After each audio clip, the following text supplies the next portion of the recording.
सच्चाई छिपाई नहीं जाती बनावट के उसूलों से कि खुशबू आ नहीं सकती कभी कागज़ के फूलों से। मगर मैं ऐसा मानता हूँ कि कागज़ के फूल भी महकते हैं अगर कोई मोहब्बत से दे तो। मेरा क्या है, तुम मुझे फूल दो या ना दो, अगर कागज़ी फूल दोगे मैं उसी कागज़ के फूल की कश्ती बना के पूरे समंदर की सैर पे निकल जाऊँगा। हेलो दोस्तों, मैं आपका दोस्त सियाहबाज हाजिर हूँ। आज मैं आपको ना कोई नज़म सुनाऊंगा ना कोई कविता। आज मैं आपको the message of flowers bye Ruskin bond से परिचित करवाऊंगा। आज शाम की बात है। ये तस्वीर जो आप देख रहे हो ये मेरे गांव की है। इस खूबसूरत नज़ारे को देखो, इस मंज़र को देखो, कितनी हरियाली है और जैसे एक सड़क आकाश तक जा रही हो ऐसा दिखता है। सामने हिमालय की ऊंची पहाड़ियाँ। आज शाम को जब मैं वॉक कर रहा था तो मुझे ख्याल आया कि क्यों ना आप लोगों को द मैसेज ऑफ फ्लावर्स के बारे में बताऊं। और मैं एक साइकोलॉजी का स्टूडेंट हूं, तो मुझे सिगमंड फ्रायड की लिखी हुई एक बात याद आई। अब वो ये है, flowers are restful to look at, they have neither emotions nor conflicts. फूलों को अगर तुम देखोगे तो तुम्हें हमेशा शांति मिलेगी, हमेशा सुकून मिलेगा। क्यों? उनमें ना तो कोई भावनाएं हैं ना कोई विरोधाभास। अजीब सी कश्मकश है। तो एक किताब मैंने पढ़ी थी, उस किताब का शीर्षक था, टाइटल था a love of long ago. उसी में एक चैप्टर है द मैसेज ऑफ फ्लावर्स। और लेखक रस्किन बॉन्ड, जिनके बारे में हम सब जानते हैं, उन्होंने जितने फूल उन्होंने ज़िंदगी में देखे उन सब को एक पोइटिक तरीके से पेश किया है यहाँ पे। तो चलो शुरू करते हैं सफ़र को। और जैसे हर फूल का मतलब हर शख्स के लिए अलग अलग होता है, वैसे ही राइटर के लिए भी उनके दृष्टिकोण में, उनके नज़रिए में जितने फूल उन्होंने देखे, उन्होंने अपने नज़रिए से उनको एक पोइटिक वे में हम सब लोगों के सामने पेश किया। कोशिश करूँगा आज उसको एक मुख्तसर अंदाज में आप सबके सामने पेश करूँ। चलिए शुरू करते हैं। पहला फूल है एप्पल ब्लॉसम। कहते हैं, it is spring and Apple blossom time, it stands for temptation given to it. Bluebells stands for constancy and calm. For troubled souls, it acts as a balm. Ring out the old, ring in the new. And वाकई सच्ची बात है ये। जैसे मेरे जैसे troubled souls के लिए तो वाकई ये एक बाम का काम करते हैं। So definitely ring out the old and ring in the new. और तीसरा फूल मेरा फेवरेट है, these are carnations. A woman's love comes with this flower. तुम अगर पेंसिल को छिलोगे तो उसका जो छिलका होता है लकड़ी का, वो कुछ इसी तरह का रूप लेता है। लेकिन कुदरत का करिश्मा देखो कि उसने कितनी खूबसूरती से उसी चीज़ को एक फूल बन के, फूल की तरह हम सब लोगों के सामने हाजिर किया है, पेश किया है। It's a very beautiful flower. I hope you get to see it more often. Chrysanthemum, यार इस फूल के साथ तो मेरी बहुत सी यादें जुड़ी हैं। चंडीगढ़ में 2016 में एक क्रिसैंथेमम फेस्टिवल हुआ था और मुझे याद है मैं अपने होम टाउन में था और अखबार में अचानक से मेरी नज़र गई एक झलकी पे, उस पर लिखा था क्रिसैंथेमम फेस्टिवल एंट्री फ्री। तो मैंने उस टाइम पे मैं इतना पढ़ता लिखता नहीं था, लेकिन फिर भी मुझे याद है क्रिसैंथेमम फेस्टिवल था। इसके साथ बहुत नॉस्टैल्जिया जुड़ा हुआ है। बट ऑथर कहते हैं, when it is red, it is love. When white, it is youth. And really, I personally relate to this as much as I can. This is one of the most beautiful flowers I have ever seen. शायद तस्वीर इसके साथ justice नहीं कर पा रही है, लेकिन अगर तुम कभी चंडीगढ़ में रहो तो दिसंबर के महीने में वहाँ पे क्रिसैंथेमम फेस्टिवल होता है, समवेयर इन बिटवीन मिड दिसंबर। तो अगर तुम हो तो ज़रूर जाना। कॉर्नफ्लावर, कहते हैं author, when it is red, it is love. When white, it is youth. When bronze, it has the ring of truth. और अंग्रेज़ी भाषा भी अजीब है, अगर तुम इसे ट्रूथ कहो तो शायद राइमिंग नहीं बनेगी, पर अगर तुम इसे ट्रूथ कहो तो इसकी राइमिंग बनेगी। And such is language. So when it is read it is love, when white it is youth, when bronze it has a ring of truth. Daisy, the power of innocence. और innocence is something which is one of the most important attributes of being a human being. You really, the one of the most definitive characteristics of a human being is innocence, which जैसे जैसे कि हमारी उम्र बढ़ती है हम इस चीज़ को खोते जाते हैं. We start losing it. We become corrupted by how the world is and how practical or sociable or maybe worldly wise we should be. लेकिन ये डेजी फ्लावर हमें हमेशा याद दिलाता रहेगा of the power of innocence, to be as one is. Daffodils, you purify the air, you are chivalry, gratitude and care. Eglantine, sweet briar rose, the flower of poets. Forget me not, your name says it all and I will remember to remember. तुम्हारा नाम सब कुछ कह देता है तुम्हारे बारे में और मैं याद रखूंगा तुम्हें याद रखने के लिए. Geranium, especially the scarlet kind. Scarlet मतलब red. Especially the scarlet kind. They say scarlet is a sign of folly. In that case, you are my folly. Folly का मतलब होता है गलती. And ऑथर ने बहुत ही ब्यूटीफुली इस चीज़ को कहा है कि especially the scarlet kind. They say scarlet is a sign of folly. In that case, you are my folly. And I am understanding कि रस्किन बॉन्ड एक बैचलर थे, हैं अभी भी. एंड स्कारलेट से उनकी मुराद है प्यार मोहब्बत के लिए. तो शायद उन्हें ज़िंदगी में प्यार मोहब्बत के लिए बहुत अच्छे अनुभव नहीं रहे, तो सबकॉन्शियसली उन्होंने इस चीज़ को एंड ऑल्सो वाइकेरियसली उन्होंने एक पोएटिक फॉर्म में कहा है कि स्पेशली द स्कारलेट काइंड. शायद ख़ास तौर पे प्यार के बारे में वो कहते हैं कि प्यार का रंग जो है वो एक गलती की निशानी है, और अगर गलती की निशानी है तो उस इन दैट केस तुम मेरी गलती हो. ज़रूर इस ऑथर को कहीं ना कहीं कोई गहरी चोट लगी है जो ये हम सब के सामने सबकॉन्शियसली इशारों में इस फ्लावर के थ्रू बताते हैं हमें. Honeysuckle, who can resist your fragrance, I want to be near you. मैंने महसूस नहीं की है लेकिन अब जाहिर है ये पढ़ लिया है तो कोशिश ज़रूर रहेगी कि हमेशा इसे आइडेंटिफाई कर पाऊँ. Ivy, your friendship, fellowship and fidelity, you stand for permanence. हालांकि बिल्कुल ही कॉमन सी चीज़ दिखती है आईवी, लेकिन अगर तुम आईवी के नाम के बारे में सोचो तो आईवी लीग कॉलेजेस हैं जैसे प्रिंसटन, स्टैनफोर्ड, बहुत ही मानी हुई यूनिवर्सिटीज़ हैं दुनिया की, और मतलब these are science of academic excellence. तो this is also a new learning for me कि your friendship, fellowship and fidelity, you stand for permanence and really so. अगला जो फ्लावर है उसका नाम आप सब लोगों ने बहुत बार सुना होगा, लेकिन शायद बहुत हम लोग इतने नेचुरलिस्ट नहीं हैं कि हम लोग इन चीज़ों को आइडेंटिफाई कर सकें. This is jasmine. कहते हैं कि this is the flower of perfection and you stand high in my affection. इसके ऊपर मैंने एक शेर लिखा था कभी, वो था कि तेरी कब्र पे लगाए हैं मैंने हज़ार फूल, तेरी कब्र पे लगाए हैं मैंने हज़ार फूल, फिर हर फूल का नाम रख दिया आतिफ़ा. आतिफ़ा का मतलब होता है affection. Reminded me of this. Lemon blossom, what made me think of you today? You stir up memories of love and play.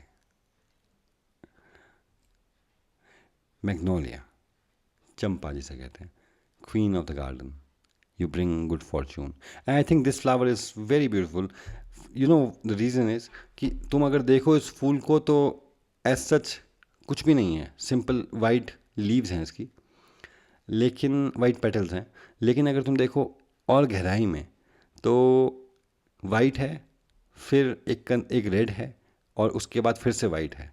So it is like a full circle, जैसे कि ज़िंदगी को एक तरीके से समराइज़ कर रहा हो ये, कि तुम शुरू करते हो, तुम्हारे हाथ में कुछ भी नहीं है, तुम पैदा होते हो, तुम एकदम नंगे हो, तुम्हारे पास कुछ भी नहीं है, ना ख्याल है, ना जज्बात हैं, ना कोई दुनियावी चीज़ है। फिर लाल रंग है, मतलब वलप्टसनेस है, ज़िंदगी को जीने की थ्रिल है, सब कुछ हासिल करने की तमन्ना है, आरजू है। और उसके बाद अंत क्या है कि तुम फिर से वही हो, तुम्हारे हाथ में कुछ भी नहीं है, यू आर अगेन वाइट, जैसे तुम आए थे वैसे ही हो। And I think this is a very very very beautiful flower, Magnolia. मैं कोशिश करूँगा इसे अपने आंगन में लगाने की। मैंने जिस टाइम पे इस तस्वीर को देखा था, उस टाइम मेरे दिमाग में ये ख्याल नहीं आया था कि ये इतनी खूबसूरत तस्वीर है, लेकिन आई डोंट नो, आप लोगों से कनेक्ट करते टाइम इस टाइम पे ये ख्याल हमेशा आ रहा है कि this is a very beautiful flower. इतनी डीपली मैंने भी नहीं सोचा था कि मैं इस फ्लावर के बारे में सोच पाऊँगा। अगर आपके मन में भी कोई ऐसा ख्याल हो तो मुझे ज़रूर बताइएगा। अगला फ्लावर है नेस्टूटियम। कहते हैं, how can I forget you humble friend, you gladden my heart to winter's end. जाहिर है कि सर्दियों का एक फ्लावर है ये। And although it is very common but still very bright. एक तरफ ग्रीन है, एक तरफ ऑरेंज एंड एक तरफ वाइट। अगर तुम गौर से देखो तो कहीं ना कहीं तिरंगा बनता है, you know, saffron white and a dash of green all over. Deep observation. अगला है ओलियंडर। ये कहते हैं, रेड और वाइट योर पोएट्स डिलाइट। ये तो मुझे लगता है उन्होंने बस वैसे ही राइमिंग बनाने के लिए बना दिया है, although this is a very beautiful flower. Poppy, you are my scarlet lady, extravagant, effervescent, and evanescent. Quercus, जिसे ओक कहते हैं, Q had me in quandary until I looked out of my window and saw my old friend staring hard at me. शायद वो इसकी दो protruding stamens को बोल रहे हैं, जो कि दो आंखों की तरह दिखती हैं और जैसे वो ऑथर को देख रही हों। Very blunt but very beautiful. Roses. Roses के बारे में किसको नहीं पता है, सबको पता है। हम सब लोग रोजेस को रोमांस के साथ एसोसिएट करते हैं, red rose specially. White rose stands for peace, yellow for friendship. तो ये कहते हैं, roses of roses there are many kinds, the moss, the musk, the eglantine roses. Roses speak of faithfulness, the red rose of voluptuousness. पर मैं ऐसा मानता हूँ कि निर्भर करता है कि तुम्हारा अपना दृष्टिकोण क्या है। It is a very subjective thing. किसी इंसान के लिए रेड रोज़ हो सकता है कि बेवफाई की निशानी हो, या हो सकता है किसी इंसान के लिए वाइट रोज़ एक दिखावे की निशानी हो। कोई इंसान वाइट कलर का रोज़ दिखा के तुम्हारे से पीस बनाना चाहता है, but you oversee their intentions and you think कि यार ये बंदा झूठ बोल रहा है। So it is a very subjective thing. Nevertheless roses are very beautiful. मुझे याद है, मैं एक बार चंडीगढ़ में था और नर्सरी में जाके जब मैंने फूल देखे थे तो उस बंदे ने स्पेसिफिकली कहा था कि ये गुलाब है, इसमें खुशबू नहीं है, ये दूसरे गुलाब आएंगे फिर किसी और सीज़न में, उनमें खुशबू होती है। उस time I wish I was so mature, so understanding of the, you know, like a florist. मैं इसे समझ पाता कि क्यों कुछ गुलाबों में खुशबू होती है, कुछ में नहीं होती है। ये कमल का फूल है, ये तुम्हें हमेशा अचंभे में रखेगा। नेक्स्ट इज फ्लावर जिसका नाम तुमने बहुत बार सुना होगा। जो लोग टेक हैवी हैं उन्होंने तो बहुत ही ज़्यादा सुना होगा, बट रियली टेक वर्ल्ड भी कहीं ना कहीं नेचर से ही डिराइव्ड है, इंस्पायर्ड है, और उसका नाम है स्नैपड्रैगन। जो एंड्रॉयड यूजर्स हैं उन्हें पता होगा। Snapdragon is basically a flower.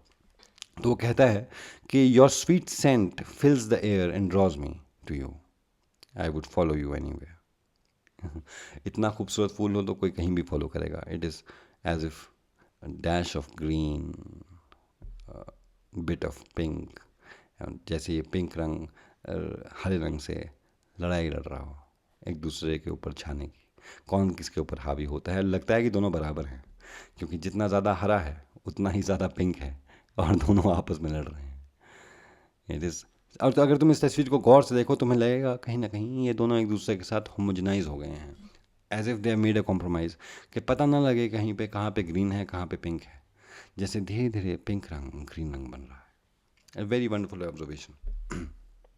Tulips, हमारे शहर में भी ट्यूलिप्स के गार्डन हैं, डेवलप हो रहे हैं अभी भी। लेकिन ट्यूलिप्स आमतौर पे अगर तुम देखोगे तो कश्मीर में बहुत मिलते हैं। बॉलीवुड की फिल्मों में भी इसको बहुत अच्छे तरीके से दिखाया जाता है। लेकिन दुख की बात यह है कि हम इतनी खूबसूरत कंट्री में रहते हैं, लेकिन हम में से बहुत कम ऐसे लोग होंगे जिन्होंने वाकई ट्यूलिप के गार्डन अपने अरीब करीब देखे होंगे। जो कि बाहर के मुल्कों में अगर तुम, देशों में अगर तुम देखो तो तुम्हें बहुत ज़्यादा ट्यूलिप गार्डन दिखेंगे, क्योंकि ठंडी जगहों पे ये उगते हैं। तो जिस भी जगह पे तुम जाओगे जहाँ पे ट्यूलिप्स हैं, तो वो बहुत ही ज़्यादा एक पिक्चरिस्क सीनिक सा इन्वायरमेंट बन जाता है, एम्बियंस बन जाता है। This is also one of the favourite flowers of my father. मुझे इस फ्लावर के साथ अलग किस्म की अफेक्शन है। तो वो कहते हैं author, I was offered A tulip, they said it stood for fame, मतलब शोहरत के लिए ये स्टैंड करता है।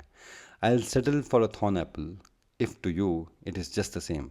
जाहिर है ये ऑथर को बहुत and with very great due respect, I mean the author is a little sentimental about it, कि वो कहता है कि अगर भाई अगर तुम मुझे ट्यूलिप दोगे तो अच्छी बात है, लेकिन अगर नहीं भी दोगे तो कोई बात नहीं। अगर तुम मुझे थॉर्न एप्पल भी दोगे तो इट्स ओके। अगर तुम्हारे लिए, तुम्हें ट्यूलिप और थॉर्न एप्पल में फ़र्क भी नहीं पता है तो इट्स ओके। मेरे लिए फिर भी उस चीज़ की अहमियत हमेशा बनी रहेगी। अगला फूल जो है वो बहुत ही कॉमन फ्लावर है, तुम लोगों ने हमेशा आसपास देखा होगा, लेकिन अब के बाद तुम इसे नोटिस करोगे। इसका नाम है, हिंदी में कहते हैं बिच्छू बूटी, इंग्लिश में कहते हैं स्टिंगिंग नीडल, और ये जो नाम है अर्टिका, ये साइंटिफिक नाम है इसका। The common needle, you ignore it at your own pedal. कहने का मतलब है कि इसमें कांटे होते हैं, तो चुभ जाए तो अपने को जलन वगैरह हो जाती है। और ख़ास बात यह है कि पहाड़ों में, पहाड़ी इलाकों में जैसे हमारे इलाके हैं, यहाँ पे इसका साग भी बनता है। तो मुझे याद है कि मेरे घर पे जब कंस्ट्रक्शन हो रही थी तो जो मेन कॉन्ट्रैक्टर था वो पहाड़ी इलाके से था। तो उसने कहा कि भाई हमारी तरफ में जो बिच्छू ऊँटी मिलती है उसका साग आप खा के देखना। मुझे हमेशा ये डर लगा रहता था कि ये इसमें कांटे होते हैं, साग कैसे बन जाएगा इसका। लेकिन वाकई जब उसने इसका साग बनाया तो बहुत ही टेस्टी था। आप लोग भी ज़रूर ट्राई करिएगा। अगला है violet, modest and sweet, I look for you in quiet corners, and this is a very romantic line, I look for you in quiet corners. हम अक्सर शांति सुकून ढूंढते हैं और वो हमेशा क्वाइट कॉर्नर्स में मिलता है। जितना क्वाइट उतना शांत, उतना ही शांति, उतना सुकून, उतना ही महंगा। लेकिन it is a very beautiful sight if you ever get to see violets around you. एक फिल्म आई थी the perks of being a wallflower, उसी नाम से एक नावल भी है और उसी नाम से अगला फ्लावर भी है जिसे कहते हैं वॉल फ्लावर। बहुत ही कॉमन सा फ्लावर है, लेकिन अगर तुम नोटिस करो उसको तो इसकी खूबसूरती बहुत ही ज़्यादा है। It is a very sturdy flower, author ने भी यही कहा है। कहते हैं wallflower, bright against my wall, you are sturdiest flower of all. इससे अगला है xerophyte, you thought you would fool me mister X, I looked you up, I must confess, in the desert you exist. Although उसकी rhyming नहीं बनती है, लेकिन मेरा personally ये फेवरेट है कहीं ना कहीं। उसकी वजह यह है कि ज़ीरो फाइट्स बेसिकली वो प्लांट्स एंड फ्लावर्स होते हैं जो कि एक्सट्रीम कंडीशंस में सर्वाइव कर लेते हैं, और यही इनकी खूबसूरती है। और शायद कहीं ना कहीं मानव चरित्र की, हमारे चरित्र की भी यही एक स्ट्रेंथ है कि you know, in a utopian world, in somewhat an idealistic world, one really has to understand कि तुम जितनी मुश्किल परिस्थितियों में भी सर्वाइव कर पाओ, that is the real beauty. और शायद ये फ्लावर जो हैं, जितने ज़ीरो फाइट्स हैं जो कि रेगिस्तान में या बर्फीली जगहों पे सर्वाइव कर जाते हैं, वो बेसिकली कहीं ना कहीं हमें इंस्पायर करते हैं कि हमको भी इसी तरीके से अपनी ज़िंदगी में कठिनाइयों से, संघर्ष से जूझना चाहिए। The only way to go through hell is to go through it. And ये फ्लावर्स इसके लिविंग एग्जाम्पल हैं। And nature has examples all over, दुनिया भर में। मुझे याद है केमिस्ट्री की क्लास में मेरे एक टीचर हुआ करते थे, श्रीनिवासन सर। एंड कुछ आर्टिफिशियल केमिकल कंपाउंड्स की सिंथेसिस के बाद मैंने उन्हें पूछा कि this is a very difficult thing to synthesise, so much time is consumed इसको मैन्युफैक्चर करने में, इसको एक तरीके से ये केमिकल रिएक्टेंट्स को आपस में रिएक्ट करने के लिए, सबस्ट्रेट को आपस में मिक्स करने के लिए it takes a lot of time and then artificial है सब कुछ। तो टीचर ने कहा कि तुम तो इंसानों की बनाई हुई चीज़ों से इतने अचंभित हो रहे हो, तुम अगर कुदरत को देखोगे तो उसमें इतने डिफरेंट वेरिड कॉम्बिनेशंस हैं चीज़ों के कि तुम खुद ही हैरत अंगेज़ हो जाओगे कि यार कुदरत इतनी सारी चीज़ें कैसे बना सकती है, इतनी वेरिएशंस को कैसे हज़म कर सकती है, कैसे उनकी संरचना कर सकती है कि एक फूल है जो कि बर्फ़ में उग रहा है, एक फूल है जो कि रेगिस्तान में उग रहा है, उसी की एक वैरायटी। एक फूल है जो कि सिर्फ बारिशों में उग रहा है, एक फूल है जिसकी पत्तियों का रंग ये है, एक फूल है जिसकी पत्तियों का रंग ये है। I mean, nature is so diverse, and I think somewhere nature is always there to give us a message, provided we are ready to learn. अगला है येलो आइरिस। येलो आइरिस के बारे में कहते हैं, you speak of passion, loves dream ends. It's a very beautiful geometrical shape, yet very symmetrical. And I guess the last one is zinnia. You bring me thoughts of absent friends. I wonder why. And nevertheless, it is a very beautiful flower. So, thank you for listening. Thank you for watching. I hope आप इसके बाद जब कभी भी walk पे जाएंगे या अपने अरीब करीब फूलों को एक अलग नज़र से देखेंगे। मैं आपका दोस्त आपकी इजाज़त लेता हूँ। उम्मीद है आपको ये वीडियो पसंद आया होगा। Thank you very much for your time, very kind of you. अपना ख्याल रखिएगा, हम फिर मिलेंगे। Take care, स्पासिवा।